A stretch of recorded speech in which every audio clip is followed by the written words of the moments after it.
Donald Trump met with the Australian Prime Minister and members of the media overnight, and the President was in fine form. Australian journalist Latika Bourke was blasted by Trump after she asked a bizarre question about ending the war in Ukraine. Would you support Senator Lindsey Graham's bill to declare Russia a terrorist state? And you have within your power, you're the most powerful man on earth. Why don't you just enable Ukraine to finish this war tomorrow? Well, if you knew anything about what you were talking about, you'd be able. You do. I don't think you do. Really, I don't think you do because it's a little more complicated than that. But it sounds easy. We're in the process of trying to make a deal. If we make a deal, that's great. If we don't make a deal, it'll be a lot of people are going to be paying a big price. Online commentators backed up the president, with this person saying, "The reporter's question reflects the same naive oversimplification that plagues DC, foreign policy elites. Ending wars isn't about waving a magic wand, it's about strategic leverage, deterrence, and forcing adversaries to capitulate without sacrificing American interests. Weak politicians want applause for ending wars. Strong leaders ensure they end on America's terms. The real test is whether leaders have the resolve to demand results and accountability." The journalist Latika Bourke then shared the footage of her question to Trump on X, but was perhaps surprisingly blasted for it.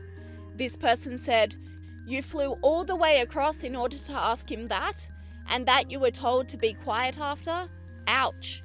And this person agreed, saying, "I'd try to get this clip deleted from the internet if I were you.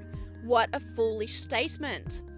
The question came as Donald Trump set expectations for Ukraine's position in the war, saying they could win, but probably won't. You said that Ukraine could possibly win the war and well, they could. territory, but now They could still win it. I don't think they will, but they could still win it.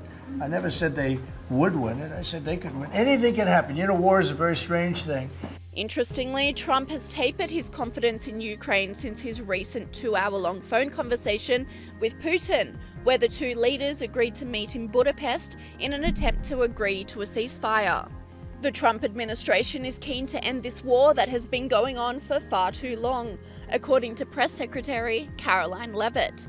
And the President of the United States has said to both sides of this war, this has been going on for far too long. Far too many innocent people have been killed. And the United States of America is growing very weary and tired of this war. Enough is enough. Both sides need to recognize the reality on the ground right now and come to a peace agreement, because President Trump's patience and the patience of the American people is growing very thin with this war. And so he was very frank and direct, but President Trump will never give up.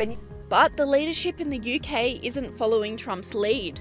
Instead of distancing themselves from the war, they're deploying even more money, according to Defence Secretary John Healey. You say that you're accelerating millions of pounds of funding to prepare for any possible deployments to Ukraine, and you're reviewing readiness levels. Can you just give a bit more detail on that? Like what scale of money, what size of force, and would they be ready to deploy in 2 weeks, let's say, if Donald Trump manages to secure this peace deal in Hungary?